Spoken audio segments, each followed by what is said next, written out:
Bom, vamos começar, gente. Eu acho que já tem todo mundo, ou pelo menos a maior parte das pessoas já está aqui online acompanhando a gente. Eu vou começar me apresentando. Eu sou o Guilherme, eu sou o CEO do Gorilla. Falando um pouquinho da minha experiência, eu trabalhei quase 10 anos em banco americano. Em 2009 eu voltei para o Brasil, montei uma gestora aqui que chama Iporanga. Em 2011 a gente começou a se envolver com empresas de tecnologia. De 2011 até hoje, a gente investiu em quase 40 empresas de tecnologia aqui no Brasil. E em 2016, a gente resolveu começar o projeto do Gorilla. A gente estudou bastante esse mercado aqui no Brasil, de corretoras, né? Enfim, assessores, consultores. E uma coisa que ficou muito clara para a gente desde o começo é que, mesmo com a tecnologia chegando, um dos grandes motores propulsores aí, acho que da educação financeira e do crescimento do número de investidores no Brasil seriam o que a gente chama de profissionais de investimento, né? Então a gente resolveu fazer o Gorilla como uma ferramenta para poder empoderar esses profissionais e dar mais independência para esses profissionais, para eles poderem escalar o negócio deles e atenderem melhor os clientes. Aí nesse contexto, para dar um pouco da motivação dessa conversa aqui, a gente já vem fazendo um trabalho com a BAE desde o ano passado, né? E acho que a ideia é exatamente começar a promover uma troca aí de informação entre os escritórios, muito falando mais do negócio e não tanto de investimento, né? A gente acha que existe aí muito conteúdo já sendo produzido sobre investimento, mas acho que essa troca entre os escritórios, enfim, eventualmente a gente vai começar a querer montar benchmarks também e falar sobre o negócio, falar sobre os relacionamentos. Isso é super importante porque eu acho que antes do profissional, né, ser um assessor, ele é um empresário e óbvio que todo esse contexto acaba atingindo, acho que todo mundo, né? Então, dada essa apresentação, eu queria passar para o Chico, enfim, para ele falar um pouquinho aí da BAE, apresentar os participantes, e a gente poder começar esse bate-papo aí. Obrigado, Guilherme. Boa tarde a todos. Primeiramente, agradecer aí a Gorilla pela iniciativa. É um grande parceiro da BAE desde do ano passado, vem nos apoiando aí em diversas ações. E esse projeto agora de aproximar um pouco mais os escritórios em busca de gerar inteligência de negócio, a gente vê com muitos bons olhos e essa experiência do webinar, eu acho que vai ter um resultado bastante positivo para todo mundo, né? Queria agradecer também a presença dos escritórios. A gente da BAE procurou selecionar as 4 principais casas do mercado, XP, BTG, Genial e Guide, buscando interlocutores de peso. Então, aqui estão representantes dos maiores escritórios desses 4 intermediários. Eu vou brevemente fazer um currículo de cada um para que todos saibam com quem estamos conversando. Então, pela XP, o Charles Susskind, ele é formado em administração de empresas pela FAAP, precursor do mercado de investimentos independente. Ele é sócio fundador da CMS Investimentos no ano de 2008, numa época que nem existiam plataformas de investimentos. Em 2011, ele plugou na XP, sendo o primeiro escritório da XP focado em Financial Advisory. Hoje, ele possui mais de 1 bi sob custódia e 1.200 investidores, né? Temos também o André Rosa, do BTG, da One Investimentos, associado ao BTG. O André é formado em economia pelo IBMEC, 6 anos de mercado, trabalhou numa startup de tecnologia e numa boutique de M&A e gestora de Ventures Capitals como analista. Ele é assessor de investimentos há 3 anos, começou como assessor comercial, depois especialista em renda variável, gestor de mesa de operações, renda fixa e renda variável. Atualmente é o CEO da One Investimentos, desde 2017. Ele tem o CFA Level 1 e também foi certificado CFP. Tá?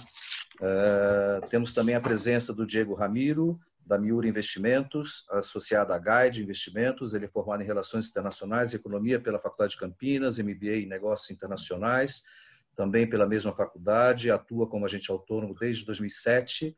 Em 2009, ele fundou a Miura Investimentos, onde exerce o cargo de superintendente, sendo responsável pelas filiais de São Paulo, Sorocaba, Brasília e Londrina, bem como pelo relacionamento com as corretoras parceiras.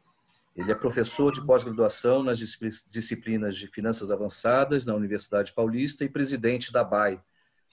E pela Genial Investimentos, a gente convidou o Marcos Vinícius. Ele hoje é o maior escritório da Genial, ele é o sócio fundador da AMG Capital, Ele é um profissional também pós-graduado em mercado de capitais, com 10 anos de experiência profissional na área financeira. Então, a gente acredita que está aqui com um time bastante experiente, que vai contribuir aí com todos aí, enfim, com suas experiências aí, como é que foi o comportamento dos investidores aí nesse momento de crise, né, que a gente vem passando, né? Legal, Chico. Claro, se você quiser fazer a primeira pergunta, né? Sim.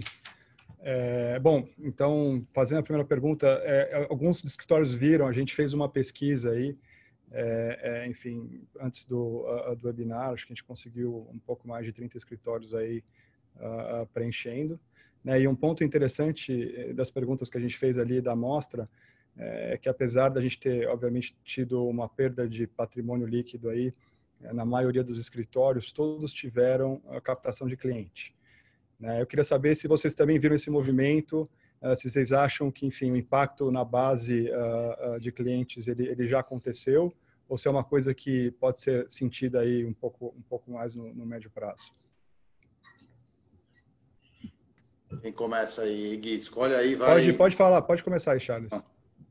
Bom, primeiro, obrigado pela oportunidade, Gui e Chico. Obrigado pela oportunidade que estão dando para a gente. Eu acho que é um bate-papo interessante, importante.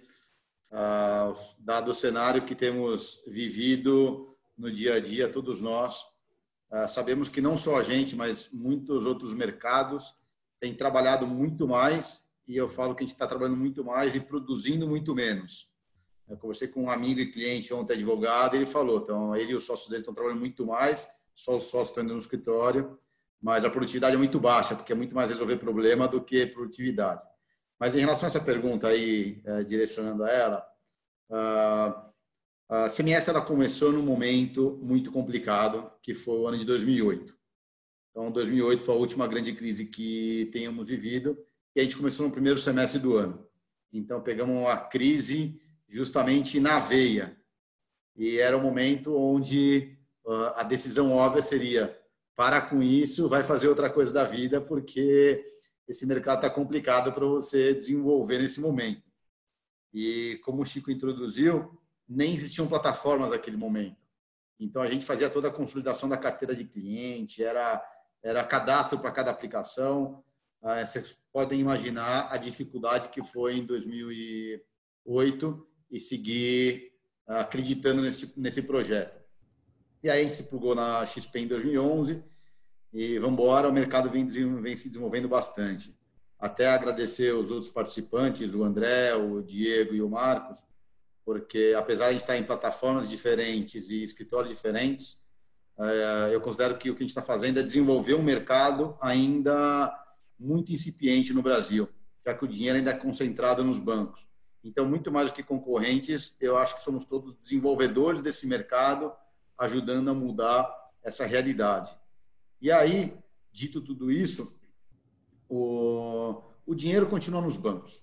Tá? O risco tomado via fundos multimercados nas plataformas ou via fundos nos bancos, o risco é o mesmo. Até os bancos copiaram a gente, né, podemos dizer isso, distribuindo fundos dentro das suas plataformas. A gente vê, por exemplo, o Personalité, ele está distribuindo um monte de fundos independentes e CDBs de terceiros. Então, eles literalmente copiaram o nosso trabalho para dentro da plataforma. Então, o cliente está no risco aqui ou lá. Cabe a nós, como assessores, justamente entender o perfil do cliente e fazer a alocação de acordo com a disposição de risco que cada um deles tem. Não adianta o dinheiro migrar do banco e você colocar simplesmente na busca de rentabilidade sem entender o que o cliente está buscando. A gente tem conversado com bastante clientes, muitos, obviamente, ainda têm dinheiro nos bancos, e o que a gente tem sentido que, muitas vezes, e talvez até uma grande maioria, os clientes acabaram perdendo mais dinheiro no banco do que aconteceu conosco.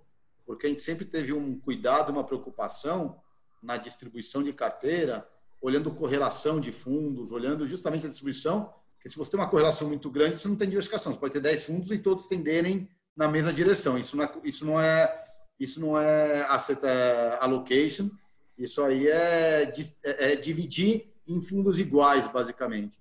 Então, como a gente sempre teve essa preocupação de correlação na hora de montar carteira, eventualmente as carteiras acabaram até sofrendo um pouco menos, porque a gente viu, inclusive, alguns fundos fechando positivo no mês de março.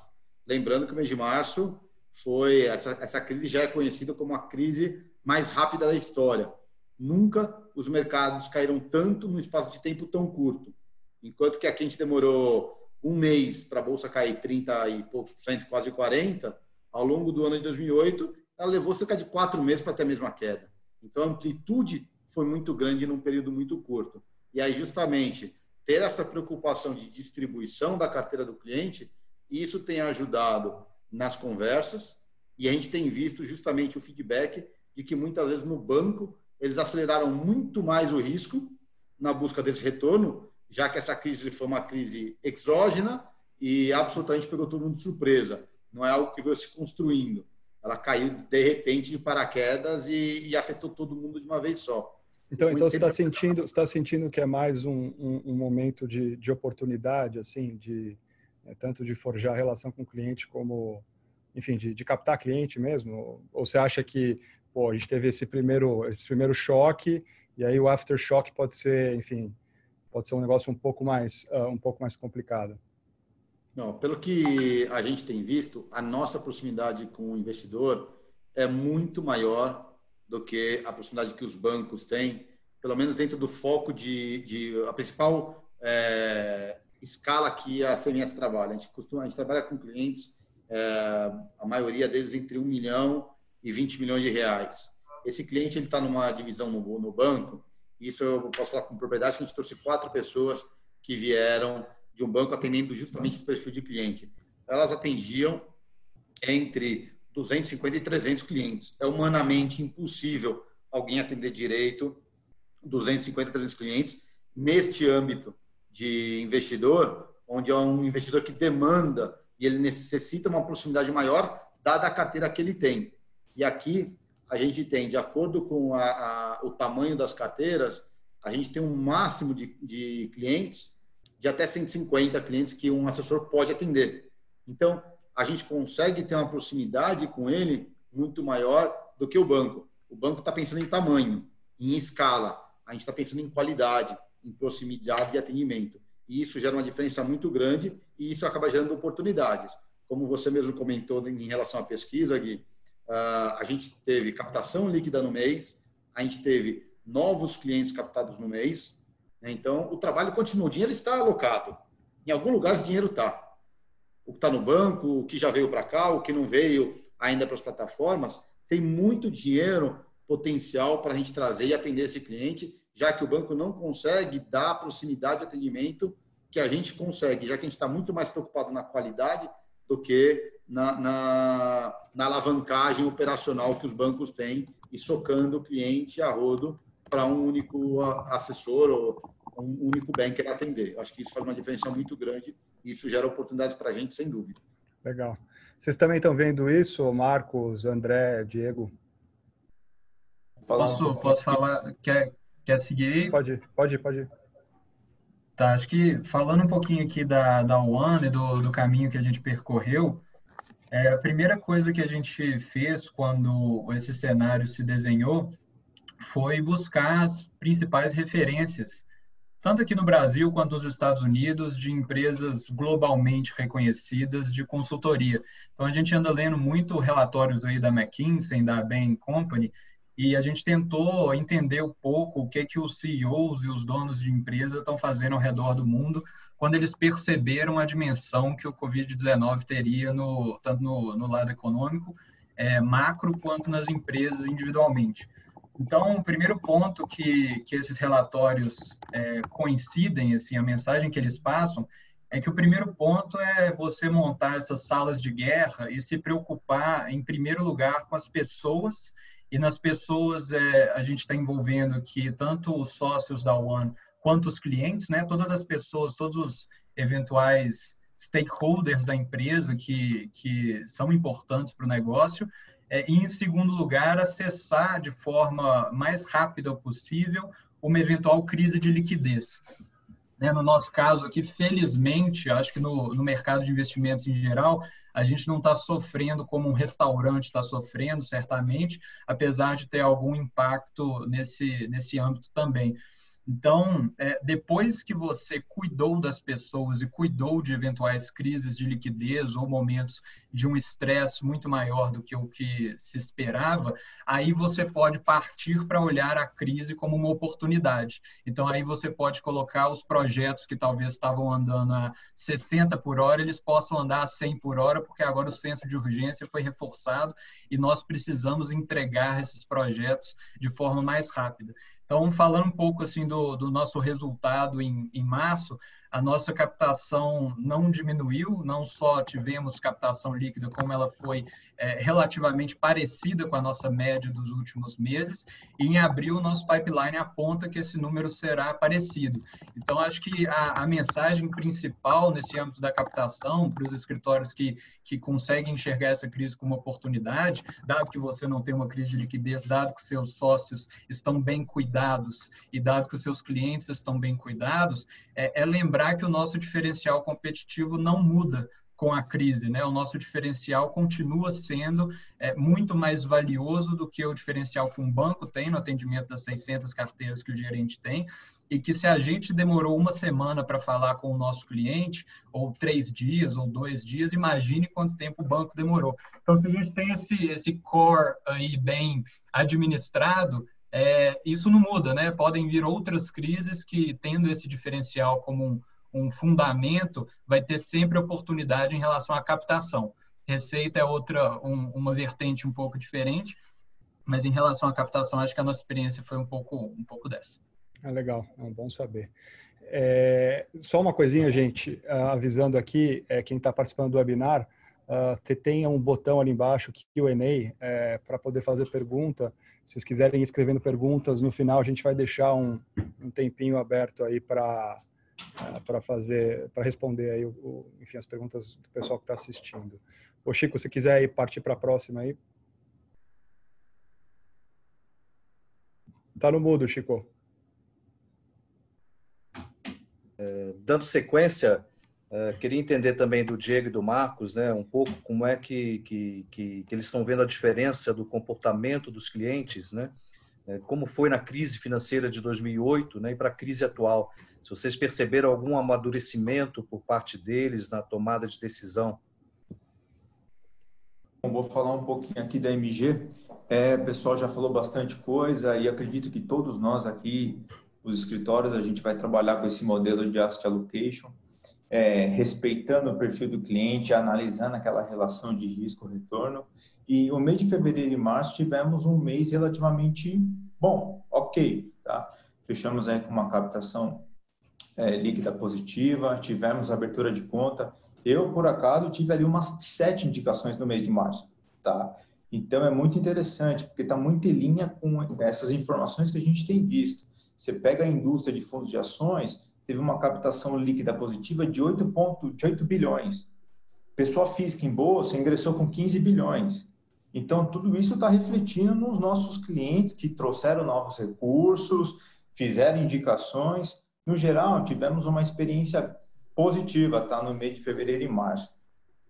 Chico, eu acho que o amadurecimento do cliente de fato aconteceu, inclusive está aí, né? Normalmente a gente tem esse movimento oposto, né? Quando o mercado estressa, a pessoa física sai, desmonta a posição e depois entra comprando o carro. Não, a gente teve uma experiência diferente, a galera entrando com recurso novo. Você pega até, inclusive, fundos de renda fixa, a classe de renda fixa sofreu muito resgate, teve muita realocação. Então, teve sim um amadurecimento por parte do cliente. Eu acho que teve um amadurecimento também por parte dos reguladores. Você está vendo aí o comportamento dos bancos centrais, com seus respectivos governos. Os caras estão trabalhando de uma outra forma. A experiência que temos com 2008, que gerou um puta de um problema estrutural no médio prazo, eu acredito que essa ação dos governos, dos bancos centrais, é para que faça alguma coisa diferente, porque a crise de 2008 ficou de experiência. Então, eles estão sendo muito mais reativos, né? Para que para que o filme seja diferente, tá? Então, eu vejo sim que os clientes eles estão entendendo, né, o que aconteceu. Tenho comigo que a pancada mais forte já foi, tá? Eles estão sim entendendo o que aconteceu. A gente tem sempre feito muitas comunicações, porque nesse momento de estresse não adianta você fugir. Você, como assessor, você tem que estar junto do cliente, compartilhando informação. O cliente sempre quis ter alguém com quem compartilhar informação. Ele não necessariamente quer o melhor produto do mundo, mas ele quer ter alguém com quem ele possa compartilhar e quem confiar. Tá? E aí vai muito em linha com o que o Charles estava comentando, né, da diferença do tratamento do assessor para um banco tradicional, que muitas vezes tem uma carteira com 200, 300 clientes e que a gente sabe que na prática é inviável ter esse contato mais próximo. Né? No nosso business, vamos dizer assim, que a gente tem um senso de urgência que no banco não existe. O senso de urgência aqui é outro. Então, aconteceu alguma coisa, você automaticamente já tem a sua lista de transmissão, você faz a comunicação. O importante é estar sempre compartilhando com o cliente, independente de estar um cenário bom ou ruim. Você está sempre levando informação para ele. O cliente ele vê muito valor nisso. Diego, você sentiu alguma diferença? Você que também iniciou praticamente a Miura em 2007, enfim, como é que você percebeu a crise de 2008, o nervosismo do comportamento do investidor com relação a essa crise agora que pegou todo mundo de surpresa? Bom, Chico, obrigado aí pela pergunta. Queria agradecer a participação dos colegas aí, pessoal. Acho que o bate-papo muito proveitoso. Pegando de fato esse seu gancho, Chico, basicamente a gente percebe uma mudança, né? Em 2008, acho que todos os colegas que trabalhavam na época lembravam que todos nós éramos monoprodutos, né? Em 2008, nós de fato só tínhamos bolsa para trabalhar e acabávamos sofrendo muito mais o impacto. E como foi uma crise que até então sem precedentes, havia muitos clientes alavancados, muitos clientes com um outro pedido, não imaginava a dimensão que uma crise poderia acontecer. Essa de 2020 agora, primeiro é bem diferente. A gente aqui na Miura, a gente sentiu impacto bem menor, na verdade, a gente teve até, como todos os colegas falaram, acho que isso deve ter sido uma unanimidade no mercado de autônomos, captação líquida, abertura de conta. Por quê? Porque primeiro nós não somos mais monoprodutos, né? Nessa crise a gente consegue trabalhar com outras esferas de produto, renda fixa, assim, uma gama de produtos muito maiores que você consegue fazer esse asset allocation que tanto o Charles como o Marcos comentaram, e aí os clientes ficam muito mais encaixados. Então, acho que, nesse sentido, até pelo próprio produtos que a gente pode trabalhar hoje, a gente sentiu bem menos. Então, o impacto maior, claro, foi no mercado de ações, fundos imobiliários. Depois a gente pode até falar um pouquinho do mercado de crédito, que atingiu. Mas, como a gente está bem mais diversificado, sofremos menos. E eu acho que vale até retomar o que os colegas comentaram, que eu gostei muito como o Marcos falou do senso de urgência. Eu acho que nós, autônomos, nesse momento agora, como a gente tem a nossa estrutura muito mais enxuta que um banco, muito mais otimizada, a gente conseguiu passar esse recado para o cliente de asset allocation, de mudança, por poder ter uma plataforma aberta, mas produto de forma muito mais rápido que o banco, né?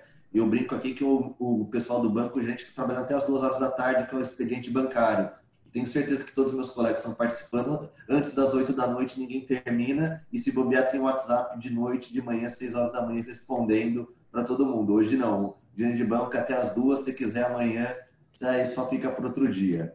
Ô, Diego, acredita que... Diego, só pegando esse seu gancho aí, que era a minha próxima pergunta, mas você falou, assim, quais canais, assim, hoje no mundo da internet, né, com tecnologia, Zoom, WhatsApp, Skype, enfim, tudo isso, quais os canais aí que vocês viram que mais funcionaram com os clientes, né? Fazer live, enfim, trazer gestor para falar, assim, como que vocês viram isso nesse novo mundo aí, essa crise de 2020, esses canais?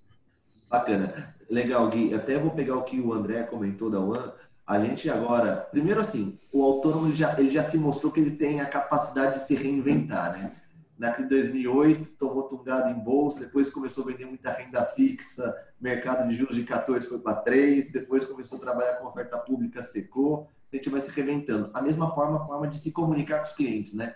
A gente tem muito mais facilidade do que um bancão hoje de operacionar via Zoom, ou via uma live no Instagram para fazer isso. E eu posso dizer aqui pela Miura, o que a gente está fazendo muito, a gente sempre foi muito focado nessa parte de educação, tá? De ensinar bastante os clientes. Então, a gente tem até um auditório próprio, tem, como o próprio Chico falou, eu gosto mesmo de dar alguns cursos e palestras. O que a gente fez agora é aproveitar isso que a gente tinha muito antes, era in company. Antes o cara queria vir numa palestra, ele não aceitava tanto essas outras formas.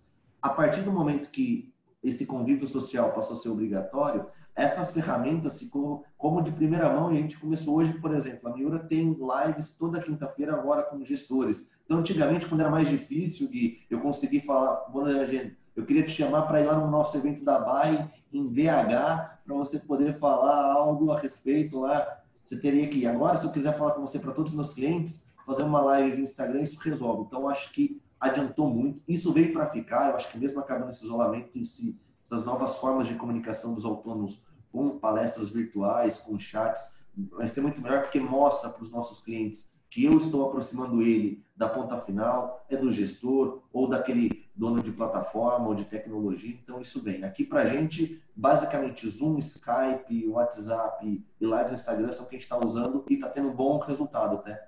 Então, se acho que os colegas quiserem comentar, acho que para a gente está sendo muito bom. Vocês aí, André, também tiveram a mesma experiência, a mesma sensação? Não? Como é que vocês aí na One utilizaram a tecnologia nesse momento? Bom, Chico, aqui na One a gente, como eu falei, né, o primeiro ponto desse plano de ação aí para lidar com isso sempre foi as pessoas em primeiro lugar, então pessoas, entenda a equipe mais clientes. E o que a gente tem percebido aqui é que o cliente ele está sedento por informação, quer essa informação seja repetida ou não. Assim, qualquer título coronavírus tem uma taxa de abertura de e-mails aqui que a gente nunca teve na nossa história e pode vir um e-mail depois de 10 minutos, pode vir outro, que todos os clientes continuam abrindo. Isso é um sinal importante, né, para que você tenha esse termômetro aí do quanto que você tem que se comunicar com os clientes. Tem uma frase num desses relatórios que a gente vem consultando aqui, que assim, qualquer líder nesse tempo de Covid-19, ele tem que se comunicar exageradamente, e com muita ênfase no exageradamente. Assim, na hora que você achar que você está exagerando muito, comunica mais, porque nessa hora não tem muito limite, né, nessa toada de conversar com os clientes. Então, o BTG tem feito muita live mesmo, assim, tem uma agenda de lives aí com 2, 3 por dia, e a gente tem comunicado, feito também alguns áudios aqui dos nossos assessores, que também é legal o cliente ouvir a voz do assessor, né, que o atende. Então, a gente tem feito um áudio semanal com um resumo do que aconteceu, como que as perspectivas estão, e comunica frequentemente com eles através de e-mail, através de WhatsApp, nessas listas de transmissão. O importante é não parar, né? O importante é usar a tecnologia a nosso favor. E a gente sempre foi muito, muito preocupado com isso aqui, não só nessa questão da comunicação, mas até na questão de como que a tecnologia, as empresas que investiram em tecnologia 1 ano atrás ou 6 meses atrás, agora estão colhendo frutos, né, de ganhos de escala, seja para operacionalizar algumas coisas que demorariam mais tempo, mas reforçando a importância da tecnologia. Hoje a gente atua com a AWZ, então a gente tem esse braço de tecnologia bem estruturado para que, enfim, a gente possa comunicar com o cliente ou ter uma visão do portfólio. Nessas horas, eu acho que no longo prazo é o que diferencia, né? É um momento que diferencia as empresas que vão sair na frente das que não vão, porque o investimento em tecnologia, no primeiro momento, muitas vezes a gente fica meio receoso de fazer, os ganhos eles têm que ser acumulados ao longo do tempo, mas quando vem uma situação dessa, a gente vê a diferença que faz, né? Não, legal. Eu acho que até nesse contexto... diferencial, né, André? Sem dúvida. Sem dúvida é um diferencial. E eu, Marcos, até queria levantar um ponto, um negócio que o Charles havia comentado, da questão o cliente ele tem recurso conosco, mas ele também tem uma posição fora. Ele trabalha com outras plataformas, ele tem recurso no banco. E vira e mexe, inclusive nesse mês de março, diversos clientes abrindo a posição que tem no banco, compartilhando com a gente, nos perguntando o que fazer. Ele tem um assessor, um responsável pela conta dele no banco. Mas o assessor de investimentos, aquele cara que compartilha, que ensina, você é um formador de opinião, no fim das contas, ali. E o cliente, ele abre a posição dele, compartilha contigo e te questiona se faz sentido algum tipo de realocação do recurso que está no banco. Isso é muito interessante. Não, isso que você falou é bem legal, Marcos, porque eu acho que isso mostra também o poder que o assessor tem, né? Eu acho que no final do dia o assessor é quem está mais próximo na cadeia do cliente, né? E quem tem um relacionamento, né? E aí, falando nesse gancho de tecnologia dos canais, às vezes a gente vê a tecnologia sendo boa, mas ao mesmo tempo ela também pode, em alguns aspectos, prejudicar ou atrapalhar, né? E aí, pensando nisso, até no contexto de educação financeira, acho que nos últimos anos a gente teve um crescimento exponencial aí de blogueiro, research, guru financeiro. Vocês acham que esses novos atores aí no ecossistema, né, de investimento e de assessor, você acha que eles ajudam ou atrapalham a vida do assessor e por quê? Aí, se você, Charles e Marcos puderem, enfim, responder essa aí. Bom, Charles, começo. Acho que assim, tem prós e contras no geral. O brasileiro, primeiro, por essência, o brasileiro, de regra, ele não é acumulador, né? Um dos problemas do Brasil, de fato, é a falta de poupança. E poupança não no sentido do ativo de investimento, mas no sentido de guardar dinheiro e formar patrimônio. Então, o brasileiro, por essência, ele já não é acumulador de recursos, tá? Por não ser acumulador via de regra, falta muita educação financeira para o brasileiro em geral, tá? Então, sem dúvida, se o trabalho desses blogueiros, youtubers, etc., no sentido de educação financeira, for feito de fato como educação, eu acho que tem muito a agregar. Uma das coisas que a gente mais gasta tempo no escritório, e olha que a gente trabalha com um público de alta renda, né? A gente tem hoje no escritório cerca de 40% a 50% das carteiras do escritório hoje são carteiras acima de R$1 milhão. Então, é bem acima da média de mercado. Mesmo para esse público, a gente gasta muito tempo com educação financeira com eles, né? Rentabilidade para a gente é uma questão secundária.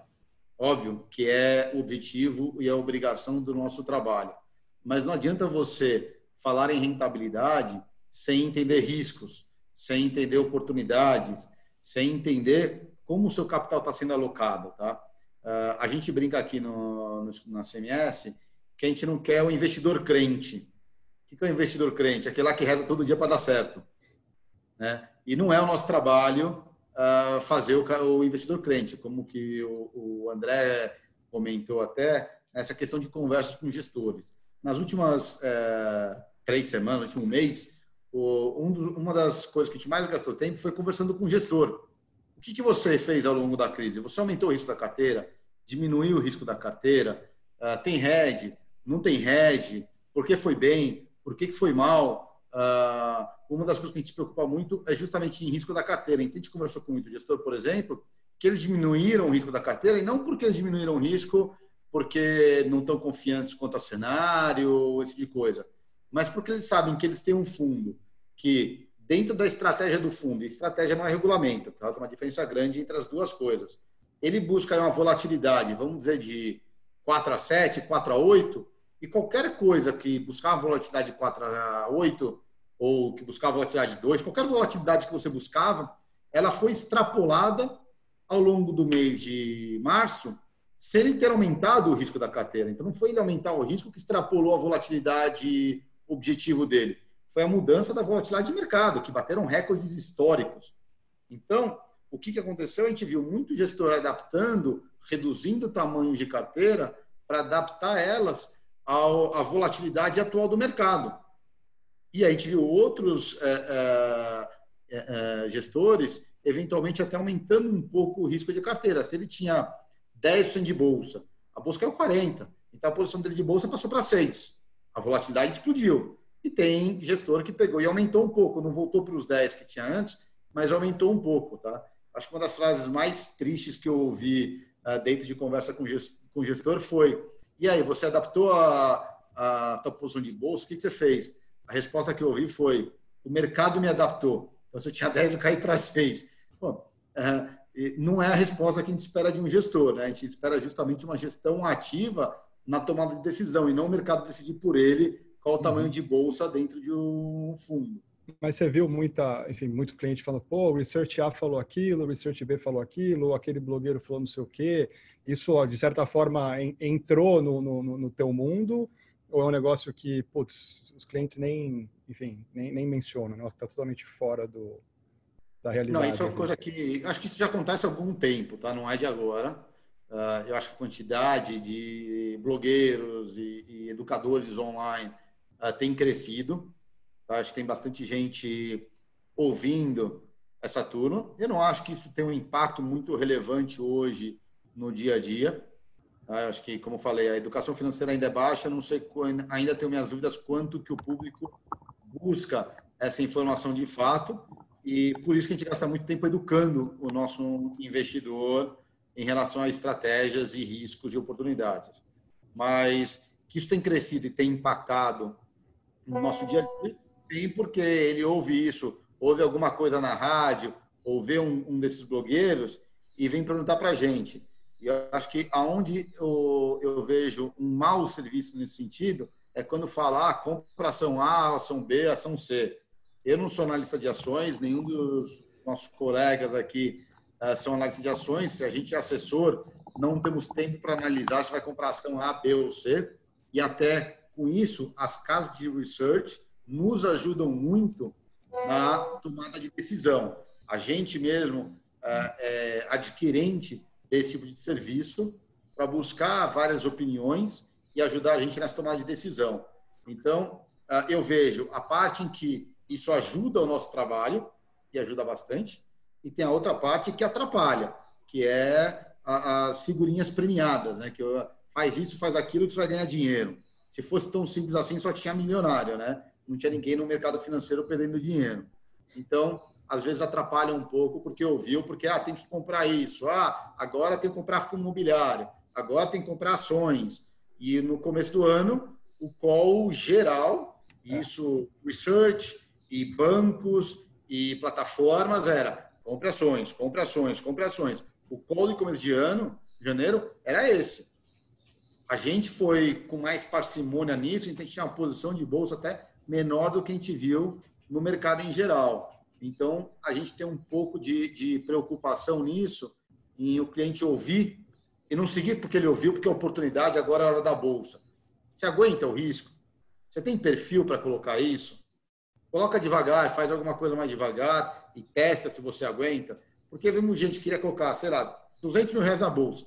Calma, o que você tem de bolsa hoje? Não tem nada? Então vamos colocar 30, vamos colocar 50. O que aconteceu? Veio essa paulada. Aí a pergunta, a pessoa aguenta depois de ter tomado uma paula de 40% em cima dessa posição pequenininha que ela tinha em bolsa, aumentar? Então não adianta ela ficar ouvindo essas ideias geniais que vai ganhar dinheiro sem entender se o perfil dela, se ela aguenta isso. Então, nosso trabalho é ajudar, inclusive, no que elas ouvirem, a gente ajudar elas a filtrarem, raciocinar se o que ela ouviu realmente faz sentido e se ela tem disposição para esse tipo de alocação. Legal. Perfeito, Charles. Muito bem colocado. E acho que é uma pergunta que eu queria fazer, eu queria ouvir um pouco a resposta dos quatro aí. Se vocês olharem para trás, se a gente falando do negócio, tá? E não do mercado, né? O que vocês teriam feito de diferente para preparar o escritório de vocês para uma crise dessa? Assim? Que lições que vocês aprenderam em mais essa grande crise que vocês estão passando? Chico, eu queria começar aqui porque eu queria pegar só um gancho do Charles, dar uma contrariada no finalzinho da resposta do Charles ali, só para criar uma pimentinha na nossa discussão aqui, aí eu já respondo a sua. Eu acho que só para pegar a resposta ao que o Guilherme perguntou desses blogueiros e sim, eu acho que a gente tem que lembrar, todos aqui vimos que há 12, 13 meses atrás tinha 500 mil investidores na Bolsa e entrou agora quase 2 milhões de pessoas físicas na Bolsa e muitos blogueiros falando que era momento de comprar ou que fundo imobiliário servia como fundo de reserva de liquidez. Então, eu entendo que, assim, eu acho que eles ajudam bastante na forma de popularizar, disseminar, mas atrapalham muito na forma de você criar algumas verdades que não são. Então, pelo nosso lado aqui do trabalho que a gente faz, acho que o assessor, a gente é muito bem regulado pela CVM, como o próprio Charles disse, eu não posso recomendar porque não é minha função, mas muitos blogueiros recomendam sem ter a responsabilidade no final causar esse caos que acabaram causando, porque eu vi muita gente machucada, isso é campanha natural em fórum, essas questões de sites, colocando a culpa em alguns blogueiros, porque eu segui isso, me disseram que a bolsa é 140 mil, ou que o fundo imobiliário ia dobrar, e a pessoa perdeu e ela não sabia que eu estava mexendo, porque como a gente sabe, acho que o pessoal, todo mundo comentou aqui, educação financeira a gente não tem, então brasileiro não tem, ele acaba seguindo muito esses blogueiros, é natural, o brasileiro ele é carente, tantos brasileiros que caíram em pirâmides financeiras aqui, eu não lembro, não posso saber meus colegas aqui, mas em novembro, dezembro, o cliente meu querendo colocar nesses fundos tranquilos que só dá 2% ao dia, não quer ganhar mais do que isso, tá ótimo, só 2% ao dia. O cara e capital garantido. Capital garantido e contrato assinado, né, Charles? Enfim, eu acho que essa nossa indústria, eu acho que depois dessa crise, deveria até ter um pouco mais de fiscalização. Quem faz essas chamadas, esses blogs, mais um pouco mais de responsabilidade, porque depois, no fim da linha, quem vai resolver toda essa questão é o assessor de investimento, que vai mostrar para o cliente que não é bem essa verdade, vai mostrar qual que é de fato a realidade, ou que investir em bolsa, na verdade, não é essa garantia que tem, sim, são escolher boas empresas. Então, eu acho que ajuda, mas da maneira que foi, como tudo no Brasil é feito de uma forma muito atabalhoada, muito rápido, eu acho que no fim mais atrapalharam do que ajudaram, no fim das contas, por não vir agora à tona e dar um pouco mais dar mais a sua cara a bater, como 99% dos assessores estão fazendo, tá? Então, eu vou dizer que você não me contrariou, Diego, eu vou dizer que você não me contrariou, você me complementou. Concordo que atrapalha em muitos casos, e aí eu acho que isso é positivo em certa forma, porque quando a gente atende esse tipo de cliente que foi lá e buscou essa informação, ele traz uma provocação para a gente e cabe a gente a sentar, discutir com ele essa provocação e até onde está errado, para que a gente ajude nessa educação. Mas mesmo quando está errado, para quem tem um assessor e ouviu alguma coisa, como se fosse assim, fez recomendações, sem serem certificados para fazer recomendações, e acho que isso traz uma provocação que ajuda a gente a prestar até um melhor serviço para esse cliente, na hora que vem uma provocação e uma contraparte, para quem sente e discuta coisas que faz sentido ou não. Mas, pelo menos, acho que já tem uma semente aí de busca de informação. Acho que, pelo menos, é um começo, apesar de muitas coisas. Apesar de muitas ajudam, mas um tanto outras coisas que é passado pelos blogueiros acaba atrapalhando. Obrigado para complementar. Gente, eu só vou pedir para vocês responderem rapidinho essa pergunta do Chico, porque aí depois tem uma pergunta aqui do pessoal que está assistindo que eu queria fazer para vocês, tá? Eu vou deixar o pessoal responder com a sua rápida aí, que eu já falei muito aqui agora, vou deixar o pessoal responder. Marcos, vamos lá, Marcos. Qual foi a grande lição aprendida aí no meio dessa confusão toda? O que você acha que você precisaria mudar no seu escritório, enfim, readaptar para que num próximo momento como esse você talvez não sentisse tanto? Ou está tudo ok e vamos em frente? Essa pergunta é boa, eu queria ter sido o último a responder aí. Mas assim, todo dia a gente acaba aprendendo coisas diferentes, né? De bate-pronto agora, Chico, eu não consigo te dar uma posição assim do que a gente deveria ter feito, o que fizemos de errado para que não fizéssemos uma próxima vez, caso viesse a acontecer um evento desse, né? É difícil responder essa pergunta. Eu não tinha parado para pensar ainda o que de fato deveríamos fazer caso acontecesse novamente, tá? Não sei se os colegas aí conseguem compartilhar alguma coisa. André, como é que vocês aí não estão vendo isso? Alguma lição aí aprendida? E assim, a pergunta é mais em relação, obviamente, ao negócio. Se talvez vocês ficassem mais presentes com os clientes, ou falassem antes com eles, ou enfim. Ou segurasse uma expansão e procurasse não montar tantas filiais e ter 10 filiais, e enfim, uma estrutura muito maior do que... alguma coisa nesse sentido, enfim. Eu acho que aqui do nosso lado, o Chico e Guilherme, sim, teve um grande aprendizado, sim. Eu acho que é muito... As empresas em geral, nós, agora falando não só como assessores, mas como empresários, você tem que conseguir medir o tempo inteiro se você está operando na sua produtividade e eficiência máxima o tempo inteiro.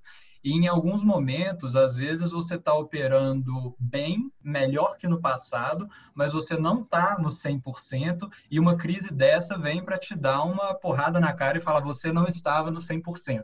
Então, agora, em 2 dias, você tem que acordar e todos os projetos que vocês tinham de pé aí, que estavam previstos para acontecer em 1, 2 meses, eles têm que acontecer em 15 dias.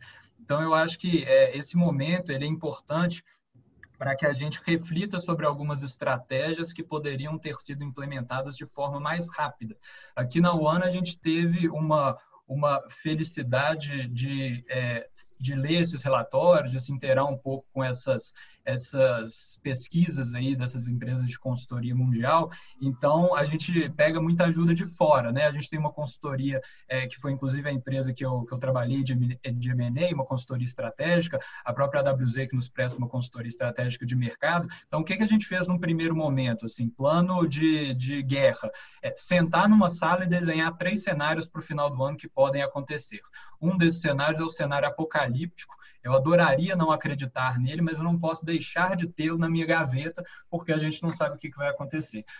Um desses cenários é o cenário otimista e o outro é o cenário base, mudando um pouquinho essas variáveis de captação e receita e esses impactos que podem acontecer ao longo dos próximos meses.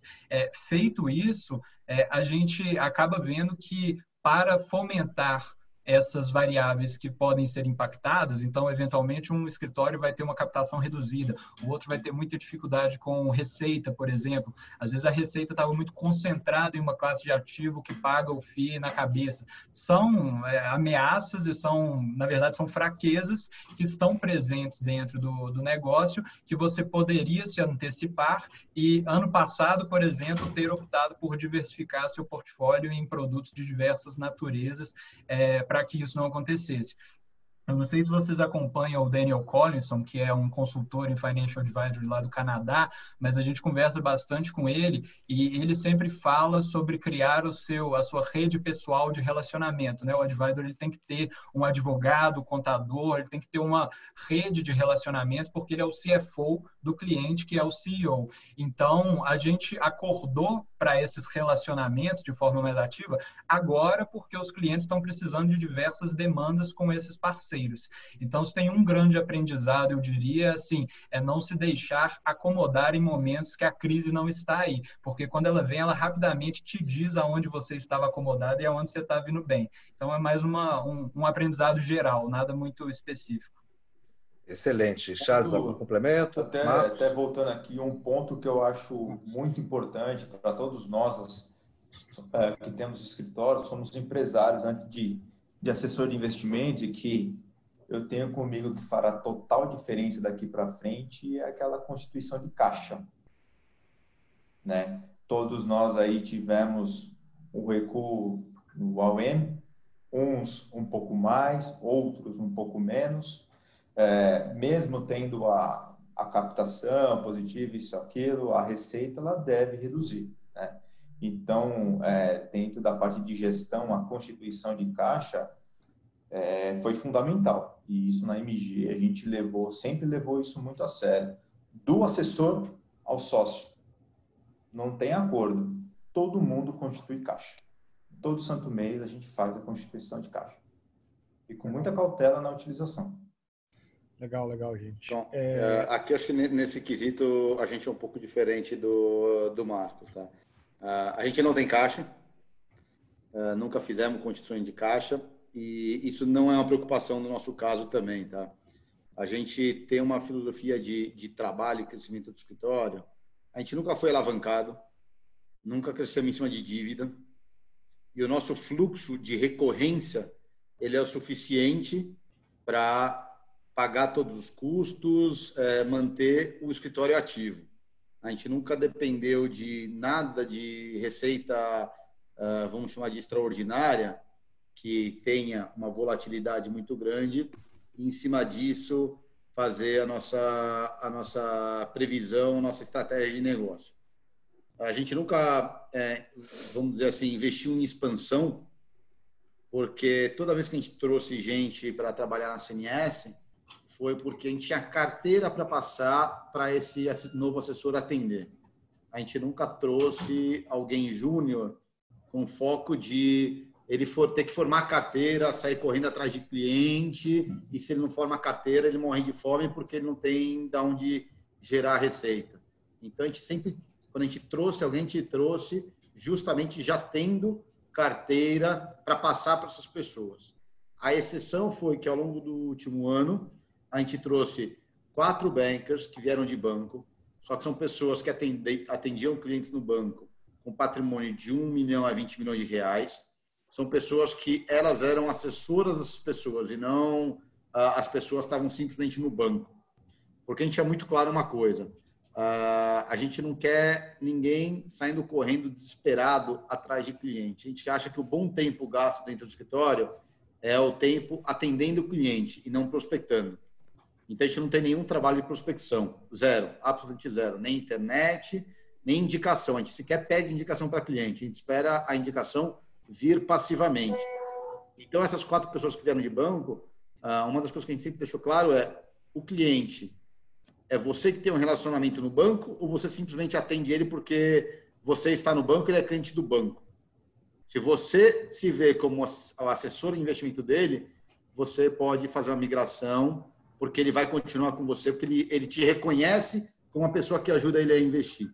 Tá? Então, acho que essa questão sempre foi muito importante e isso gerou para a gente um trabalho de construção de longo prazo junto com o cliente e não através de buscar receita aqui ou ali, porque a gente vai explodir na receita assim ou assado.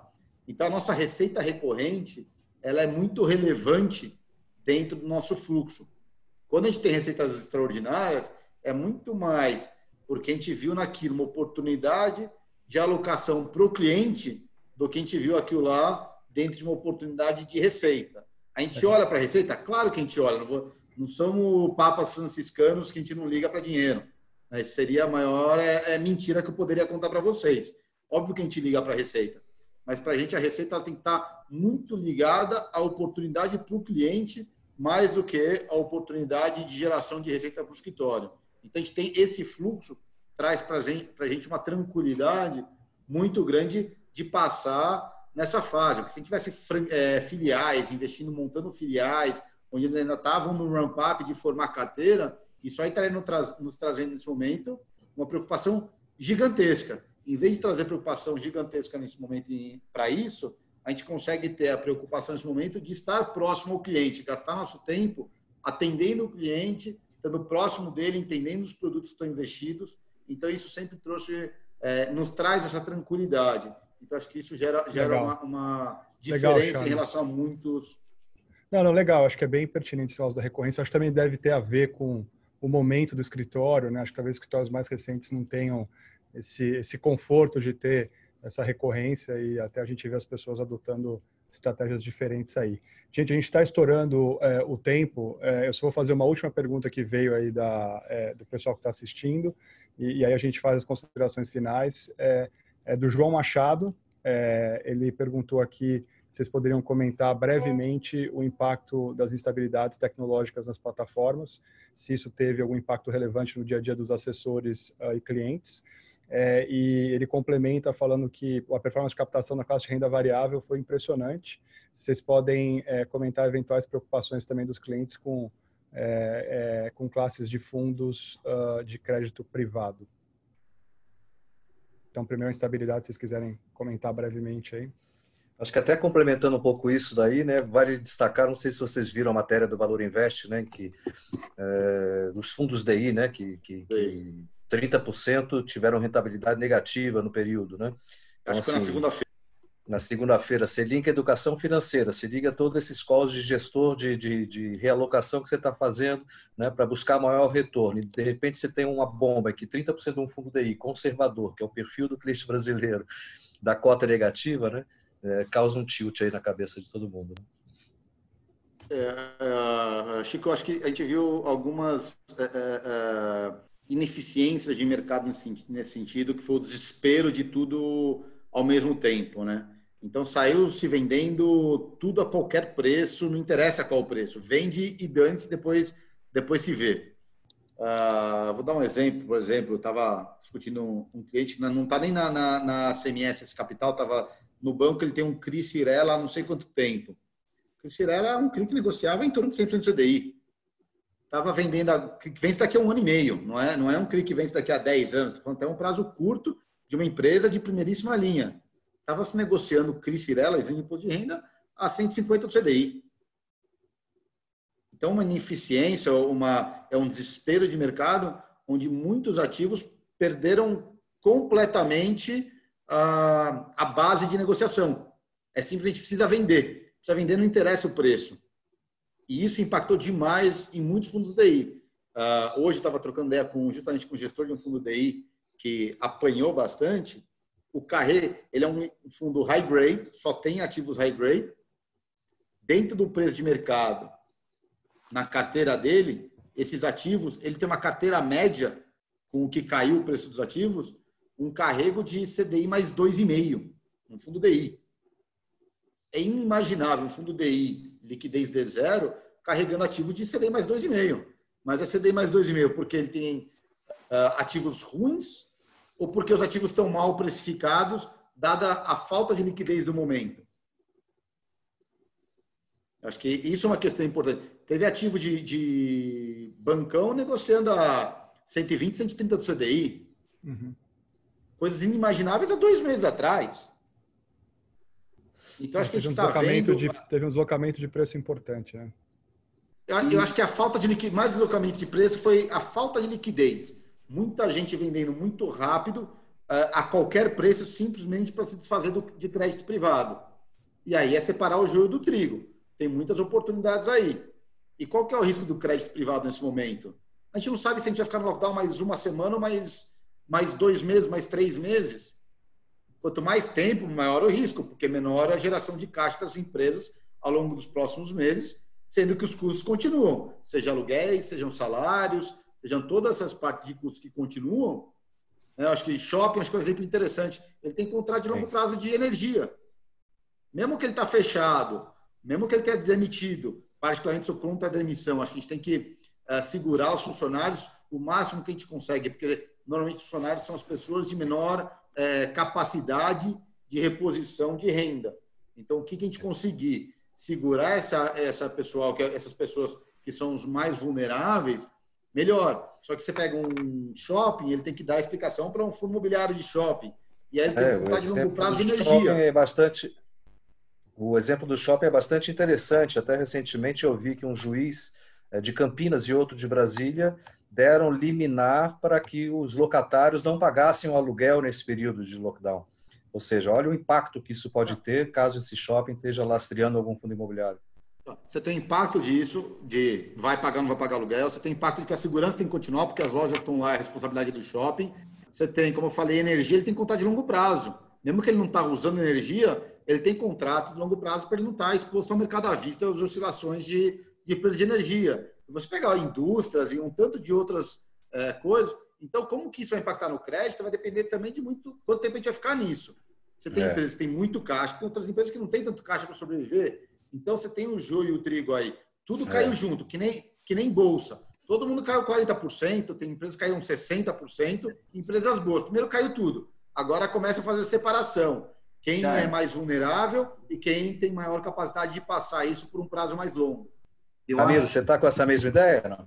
Eu estou, na verdade, só até queria ver rapidinho, por causa do horário, ver com o pessoal. O tempo a gente estourou um pouco. O mais importante que o João Machado perguntou e que eu queria comentar com vocês é que quando o cliente investe em bolsa, por mais que ele não espere que ia cair 40% cair, uma queda é natural, ele até entende. O problema é quando ele entrou no fundo de crédito DI, onde ele talvez venderam para ele que era risco zero, que a oscilação sempre é positiva, ele ver um -2%, um -3%, isso sim impactou, tá? Eu posso dizer até aqui, no nosso caso aqui, conversando com vários escritórios amigos, o pessoal brincou que o que mais impactou eles no mês de março não foi a queda da bolsa em 30%, mas sim os fundos BI caindo 2,5% e 3%, porque muitos clientes não entenderam quando aplicaram toda essa lógica que o Charles explicou, de ter CDI mais 2, taxa de carrego, isso muito cliente, de novo, a falta de educação financeira. E só para concluir a questão da instabilidade, eu posso dizer aqui pela guide, aqui o que o João perguntou. a gente sofreu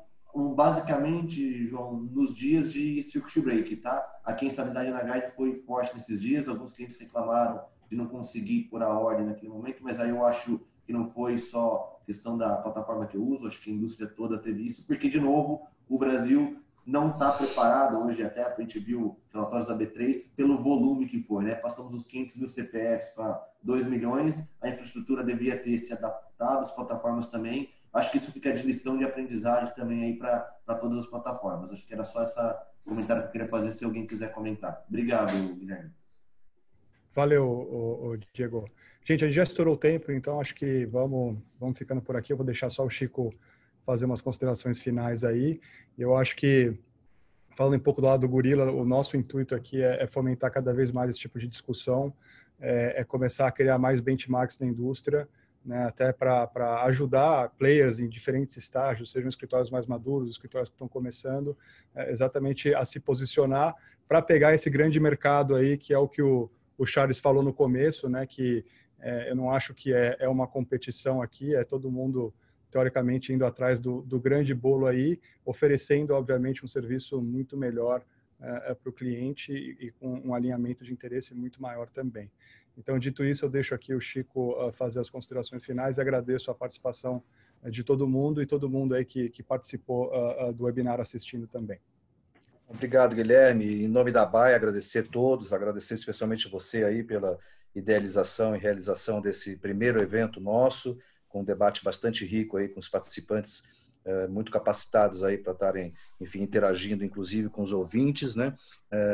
Em nome da BAE, até para os nossos ouvintes, para quem não nos conhece, nós somos uma associação relativamente nova, acabamos de fazer 6 anos de vida, hoje estamos agregando aí 138 dos maiores escritórios de mais de 7 intermediários diferentes, né? Dentro da associação. Esses escritórios hoje têm praticamente 2.000 assessores embaixo deles, né? E nós cada vez mais vemos tentando desenvolver aí um trabalho junto, não só junto ao órgão regulador para questões que envolvam a melhoria e as melhores práticas aí para a categoria do agente autônomo de investimentos, mas também a gente acredita muito na questão da educação financeira, na questão de projetos de pesquisa de inteligência de mercado, como essa que a gente está buscando fazer aqui, porque a gente acha que a questão do regulador ela se encerra esse ano, o último trimestre está prevista fazer aí audiência pública para rediscussão aí da Instrução Normativa 497, e a gente tem a sensação que, uma vez passado essa etapa, uma etapa que a associação vai querer, enfim, dedicar bastante tempo e atenção a essa parte de educação financeira para estar capacitando cada vez mais os nossos assessores, para que eles possam, com mais capacidade, poder estar atendendo aí os investidores, enfim, e aumentando esse mercado.